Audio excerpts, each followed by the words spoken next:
I'm Frank Shi. This is Thai PBS World. In this episode of The Ambassador, I'm talking to the ambassador of one of key countries in Central Europe. The country aims to cooperate with Thailand on various aspects in AI, artificial intelligence, in innovations and other key factors. And of course, the guest will be also delivering messages on global tensions in recent period. Joining me now is Mr. Jaroslav Auxt, the ambassador of the Slovak Republic to Thailand. Great to have you on the show.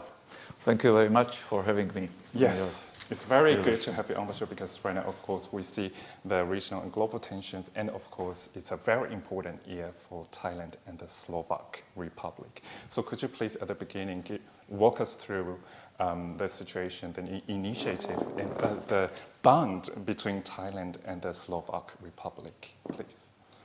Thank you very much. In spite of the fact that this year we actually celebrate 30th anniversary of our relations, I am absolutely sure that the relations between Slovakia and before Czechoslovakia and Thailand actually are much longer. They actually write much longer history. Certainly for us as a we can say young country, Slovakia, existing these 30 years in fact, it's very important to revive the relations which we in some way inherited from the previous state structure. We have, I would say, a very good relations with Thailand because there are no tensions between our countries.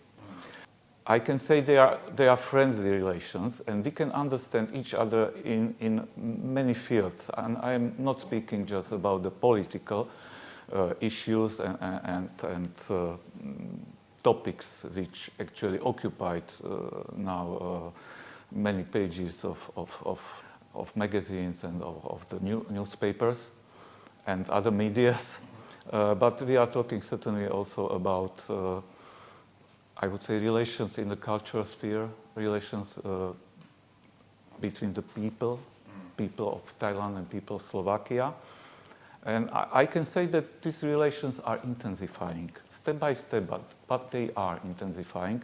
And we are very happy here in the Embassy of the Slovak Republic in Bangkok when we can support in some way this enhancement and stronger ties between our people. There are still some weaker places in the map of our relations. And they are still in the economic and trade cooperation. I'm absolutely sure that the capacities, of our economies are much bigger than are the figures which we actually can look in some statistics of our trade, of our business exchange. But we work on this. Quite stronger situation is, as I already mentioned, in the political sphere.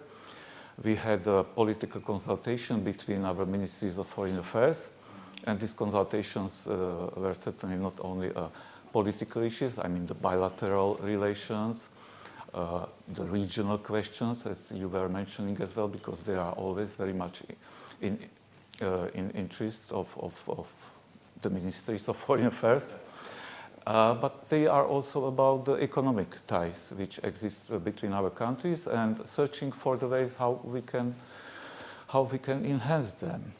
So there is a plan. There is a plan also for the next year to come, I would say, on a higher political level here to Thailand with our, I think, a new state secretary, because you probably know that we had elections in September, end of September. And we had the new government, certainly, so there will be also nominated a second new state secretary in our structure, ministerial structure, and we very much rely on him or her, we don't know, that she will actually develop also the relations with Thailand and Southeast Asia. Certainly, we are speaking about the broader region. Because our embassy is certainly also covering neighboring countries to Thailand, which are Laos, Cambodia, and Myanmar. So, many points to talk through. Actually, you raise a lot of points there, not just, we already have good relations between the Slovak Republic and Thailand. But of course, as what you said, there's still room to fill in and to improve too. But we are looking forward to, of course, to seeing the new state secretary, because we might see the, the level between Thailand and the Slovak Republic to strengthen the economic ties here. So in your words, of course, you talk about this year is really important for Thailand and the Slovak Republic because it's the 30th diplomatic ties between two countries. So I just want to understand, is there any plans? Of course, you already touched a little bit on it. We might have high-level visit between two countries in next year, or is there any other exciting projects ahead? From our point of view, when I was speaking about the, let's say, high-level political visit, this should be not just visit for visit, and I mean only for the political debate and exchange of views, but it should, as I shortly said, also for enhancement of this economic cooperation between Thailand and Slovakia, and this should be accompanied. I mean, the visit should be accompanied by a business delegation. This we see as a very important point because we have to, as I say, put to a much higher level our economic cooperation. Certainly, partially the trade, which is important. We can exchange some of commodities. In some parts, we can benefit from our trade. In some parts, we are concurrents. We compete. Yes. And when I am speaking, for example, about the automotive industry, which is very strong in Thailand, but it's probably almost the strongest economic field or industrial field in Slovakia. But with the automotive industry, many other, I would say, industrial parts, and especially the research and development and innovations are connected. So and in this field, I see and we see opportunities here because Slovak people, Slovak experts are good, especially in IT. You were mentioning the artificial intelligence. We had a seminar here. Probably you could witness some, I would say, expert presentations, which actually show where we are as Slovakia, and I mean our professionals, our experts in this field. And certainly this is something which can be also a part of a cooperation. And the artificial intelligence, as we now see, this is not certainly just for the automotive industry, probably is not the first one in this row. I mean, what is suitable for using the artificial intelligence, but we have many other fields where we can work on it, and especially in this world when we are speaking about the sustainable development, we are speaking about the climate change, we are speaking about management of many other issues which negatively influence our environment. It's very important, to develop the technologies, whether it's AI, which can actually help us, which can assist us. Certainly, we know there are sensitivities, we know that artificial intelligence could actually work also otherwise. But it's on a people, it's on a human, it's on leaders, it's on experts to, I would say, direct this technology for the benefit of the people, for the benefit of the nations, for the benefit of our relations of the countries in the world. I mean, but okay, a bit optimistic, too much. Yes. But of course, I think that was a very, very successful event back in September because I joined with your deputy in the event for the artificial intelligence. Unfortunately, I couldn't be there. Yes, yes. I'm actually, I was missing this. You were away, I think. But very good event there because it's not just Thailand and the Slovak Republic, it's the V4 country in the Central Europe too. The good cooperation there for the first time for the business networking on artificial intelligence. As pointed out, some people are negative about the growth of artificial intelligence, but of course the Slovak Republic has the strength of IT. So that's why Thailand and the Slovak Republic could go forward to do a robust cooperation on that. As what you point out, there's some other industries that we can cooperate with. It's green energy, smart city, of course, education too. So could you please talk about it on the cooperation here, not just AI? Certainly. You are absolutely right. But maybe I will start from the last field you actually mentioned, and this is the education. Yeah. As we say, and from my point of view, I consider education like the alpha and omega. You know, we used to say in Europe, like a start and the end of the whole, I would say, productive life. You know, because when somebody wants really to achieve something, so education is, I would say, practically for the whole life. I'm still struggling, you know, with many digital things, but I have to.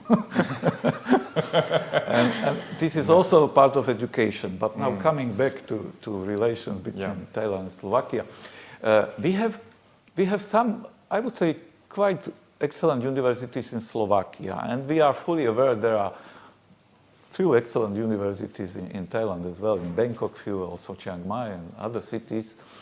And I'm quite happy to say that they already exist a cooperation between some universities, for example, Chulalongkorn, also Mahidol, Kasetsart. Am I right? Yes. Just, yes, sorry, yes, of course. Yes.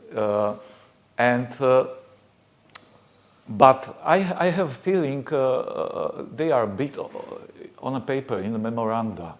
What we would like to do also a bit revive, to bring real people, academic students together from both sides, to find a good opportunity to meet and find a field where they can, I would say, continue the idea of the cooperation. Because this is always, you know, after some time, we can sometimes have a good documents which bind us to some cooperation, but then the application and the implementation is sometimes a bit hanging behind.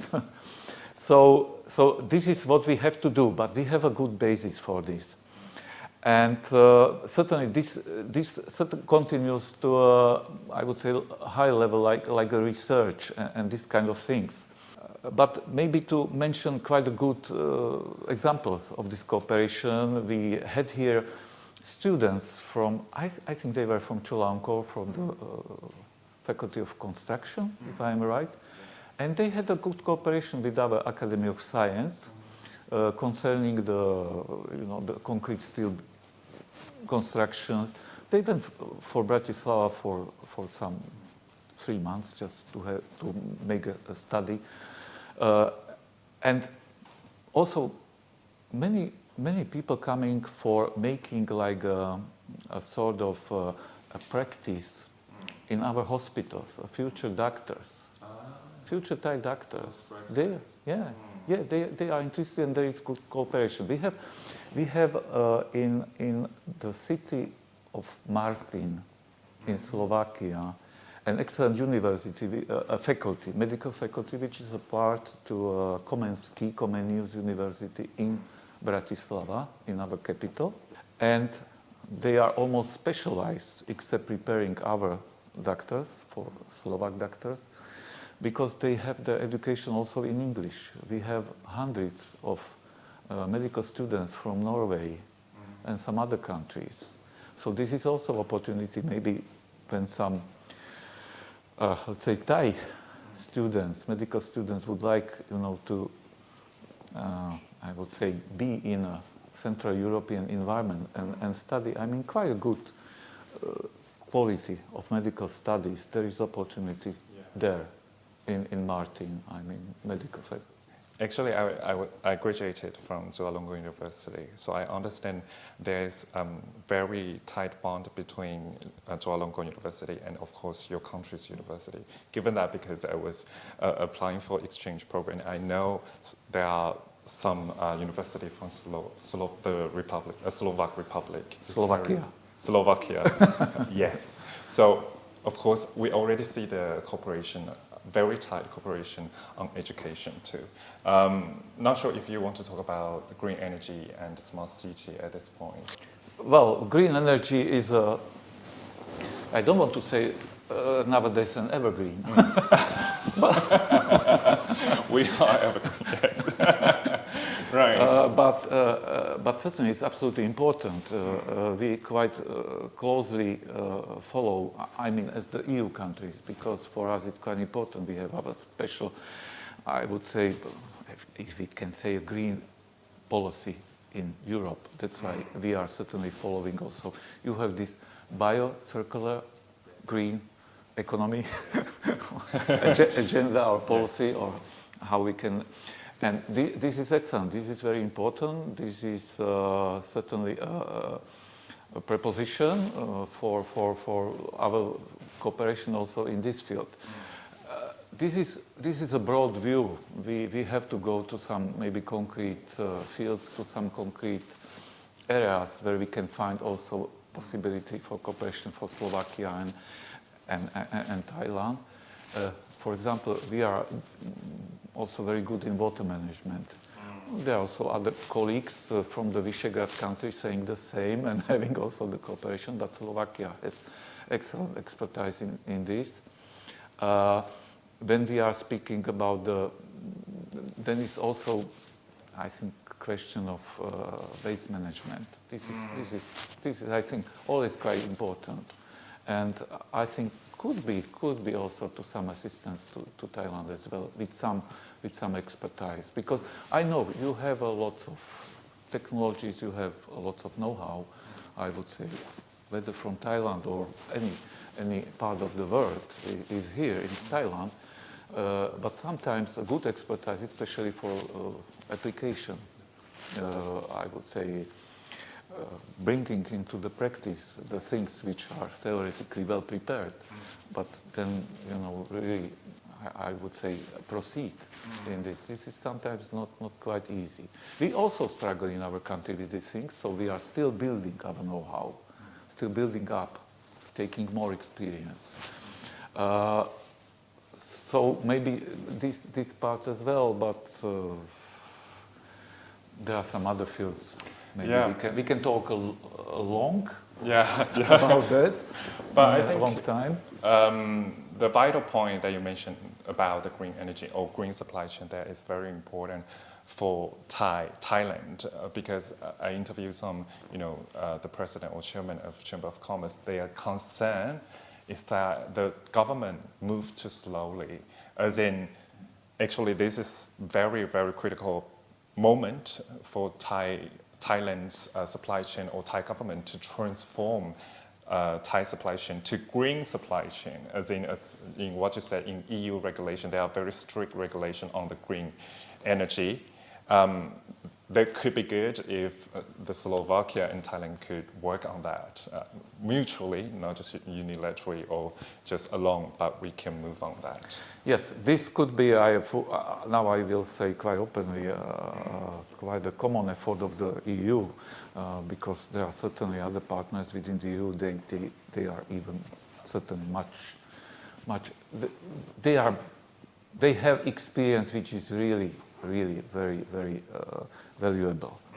We can actually contribute with our part. We have some fine things which we can actually develop together with you and big expertise. But I would say this is quite a common effort of the European Union in this point I have to say. Yeah. I have to say, yes. That's what we can move through together.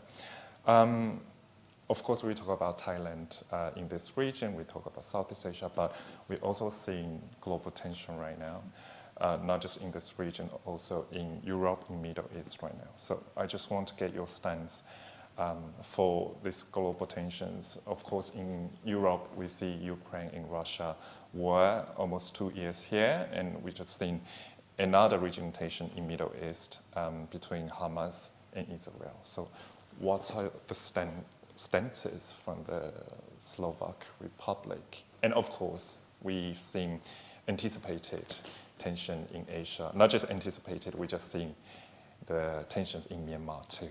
Yes, yes.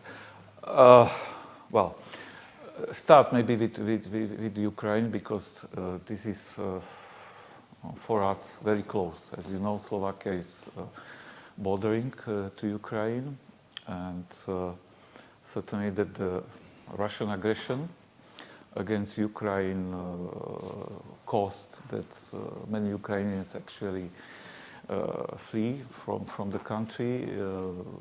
Many neighboring countries has, I would say, hundreds and hundreds of thousands of Ukrainian people now actually living in, especially when I'm mentioning Poland. Slovakia is in there, but certainly they are fleeing further to Europe, so the whole, I would say, Europe is practically everywhere are the Ukrainian people. But what is important to say, that certainly we strongly condemn this aggression, because this is a quite clear violation of the UN Charter. This is the violation of the independence and territorial integrity of a sovereign country. Then it's certainly the situation how we can help Ukraine certainly to withstand this aggression, and certainly to gain again I mean the territory and the full sovereignty over the country. As you know, the history of the war, in fact, is quite complicated. Is the NATO countries and the European Union and the USA, which certainly is a NATO member, which is supporting Ukraine in many means. I mean, whether it's financially, whether it's military terms, whether it's in a humanitarian area. We, as a NATO member country, I mean Slovakia, and as a EU, I would say collaborated very closely with other partners in this support. We have actually supported Ukraine with quite a big amount of military equipment, which gave them just to be capable or to contribute to their capacity to defend themselves and to, as I said, trying gain again what they lost in the war. I mean the territory. But as I already mentioned, we have a new government, and the parties they formed the new government already before the elections, which took place end of September this year. They were actually presented their idea that they will now further equip or contribute to Ukraine with the military equipment. Now, because certainly we are a member of, as I said, NATO, of the EU, there are policies in these organizations, and we are certainly part of this, but we have like limit ourselves the right. Our Prime Minister actually did it at the last European Council, a sovereign right that we will not contribute or deliver military equipment to Ukraine. We will continue any other assistance, humanitarian assistance to Ukrainian people, financial assistance, I would say assistance, we very much hope a construction or rebuild of the country when after the war, when we very much hope that the peace will take place. But as we see the situation, the way to this point could be still very long, very long. And what I would say is the most sad on all this situation is the thousands and hundreds of thousands of human lives. They are actually, sorry, we will cut this. Yes, yes. They are lost in this war. As what you said, it's a very challenging task for EU and NATO too, because give the statistic for our audience, the Russians' aggression to Ukraine started on 24th February in 2022. So it's already more than 1 year and head to 2 years right now. Of course, we've seen another tension in another region in Middle East between Hamas and Israel. And some analysts say that maybe it could become global tension too, because we could see, of course, neighboring countries, they might set foot in this tension, and of course from US too. So, of course, right now, the regional tensions is really tense right now. Could you please share your government's stance here? Yes, certainly the situation in the Middle East is really very worrying. Our position is, I would say, very much within the EU position as well. We certainly fully condemn a terrorist attack. It was not a military attack of Hamas against Israel. It was a terrorist attack, because there was not attack the military, the Israeli military, but the civilians. So it's an act of terrorism. In this sense and context, the Israeli certainly has a full right for self-defense. The other point is that the self-defense should be within the humanitarian rules. So it should be oriented and directed against the terrorists, against Hamas. And we should distinguish Hamas organization as a terrorist organization and the Palestinian people. So, and this is a very important point. And this brings us also to another, I would say, very important stance of Slovakia, that we fully support for a long time two-state solutions for Israel and Palestine. And this is also important to say. Yes, so you're talking about the stance of Slovak Republic to the Middle East tension there. Of course, it's very tough, it's very challenging, not just for Israel, because of course they have to, as what you said, within the humanitarian rules, they still have to do self-defense and to do their strategic tactics to finish these tensions here. But of course, according to your experience, just out of the question, I want to ask, have you seen, some people ask, what's the way out here? Because it's not a simple word, the way out. It's embedded with historical issues, the tensions in Middle East, not just the two sides, but we can see, of course, those countries at the back. So, not the way out, or can we see the ceasefire here, do you think? Because it's very tough to say at this point. I think that the whole international community, I mean, which is dealing with this, very, very tense situation and a crisis in the Middle East have to make their utmost actually to stop this violence and perpetration. You've been in Thailand for more than 3 years. We've seen conflicts in this region too, at the border of Myanmar. Very important event is next year in Taiwan. There's a presidential election.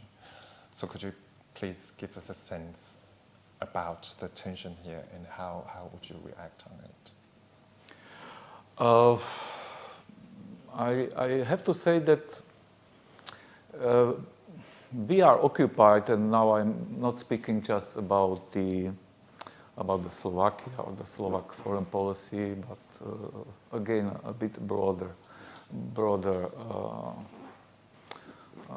I would say political space, which is the European Union. So we are quite occupied with the situation here. Concerning Myanmar, this is already a longer conflict inside the country, but certainly which is influencing or impacting, I would say, neighboring countries and the situation in the, I would say, whole Southeast Asia, and certainly going also further to other directions towards Bangladesh, when I'm speaking about some previous incidents which happened in Myanmar. But as we are speaking about the conflict, I mean, between the military junta and all the opposition, and I can say democratic forces, which would like to bring the previous, I would say, democratic order again to life, to bring their leaders. They were I can say illegally just jailed, like San Suu Kyi and the president of the country and many other leaders, and connecting with all these atrocities which the junta actually make on these people, on these opponents. This is very much which is touching, I mean, to European people, to the European Union, to our values. Because this is very much about the freedom of the people. This is very much about the democratic system, how to rule the country. This is very much about the humanitarian situation. This is very much about human rights. And this everything is certainly then creating the situation now in Myanmar under the military junta ruling, which is not acceptable for us. And we see the impact on the countries, on Thailand, many of fleeing peoples, all the violence from the military and counter-violence, we can also say. That's true.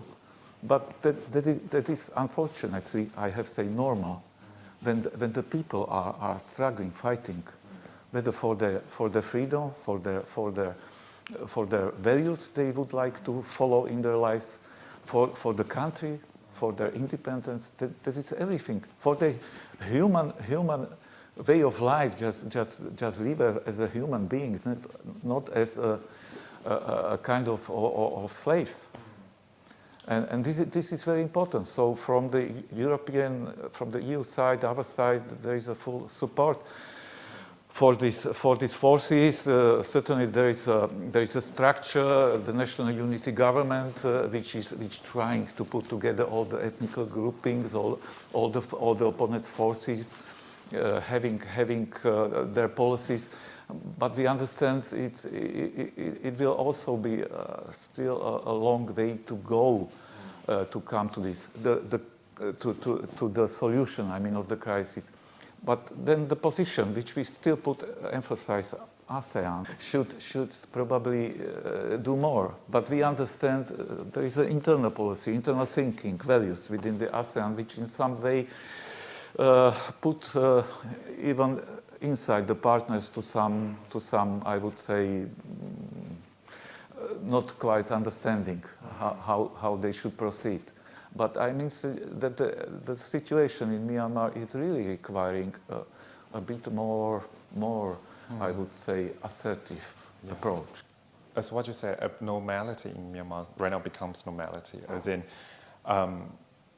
humanitarian assistance, human rights, democratic order are demolished by, of course, by the military in Myanmar too. I understand, of course, you talk about ASEAN, you point out that actually European Union, EU and ASEAN should be alike, but there's an internal policy that actually become the obstacles to solve these issues in Myanmar. So the sluggish movement in ASEAN too, there's no the single point from ASEAN to solve this issue. So still have time to go. Last question, soft question, of course. You've been here more than 3 years. Yes? Less, because I told you without 3 months, 3 years. Without 3 months, 3 years. Without so you're about to... About to 3 years. But okay, so again, so we're going to soft question because we talk a lot about business part, cooperation, and of course global tensions here. So Ambassador, right now you're in Thailand, almost 3 years, 3 months to go to become 3 years to stay in Thailand. So of course I think you have some personal stories or your personal experience in Thailand. Could you please share a little bit about some stories you have here? Yes, I think this is a very rewarding question, or maybe could be tricky. Yes, a little bit. No, certainly there are many experiences living here. I very much like people here and being among them, you know, and observe them and certainly. But I would say I have some funny logistic story. One day I decided finally to visit and go to Koh Chang. To Koh Chang, and so I prepared. I booked my hotel and I bought my air tickets. Everything was fine. So I went to Don Muang airport, and then somebody was asking where do I fly, and I told him I fly to Surat Thani for Koh Chang. And he just looked at me and Surat Thani. Different way. You're going south. So I bought my tickets to the other side of the Thai Bay. Yeah. And my adventure could start because it was my decision what to do now. Okay. I have my hotel in Koh Chang and my ticket is going somewhere else. I decided to fly, and at the end I finished in Koh Samui. Right. In Koh Samui, and it was really quite an adventure because we came in Koh Samui, you know, by the ferry. Yes. It was already evening, dark. Everybody, all the people from the ferry disappeared somewhere because certainly they had their bookings, communication, and we stayed with my colleague. I went that day. We stayed there, and now what? We had some others we find in our mobile phone. Maybe could ask, started to, and finally we find a lady which had a small store with many things, and asked her whether she knows the other. Oh yes, that's my friend. I can call her. In 15 minutes we were there.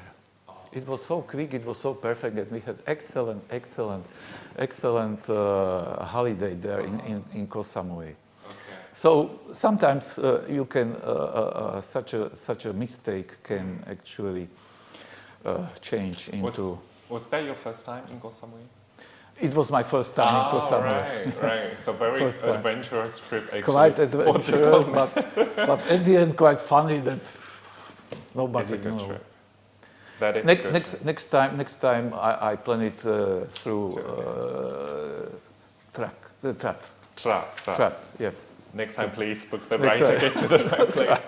Okay, so very good trip, adventurous, but finally the result is good there on Koh Samui. Okay, today thank you so much for your insights, of course, on the Slovak Republic and Thailand's cooperation and global tension, and your personal stories too. Thank you very much for listening to me. Thank you so much. Mr. Jaroslav Auxt, the ambassador of the Slovak Republic to Thailand here. More news to come.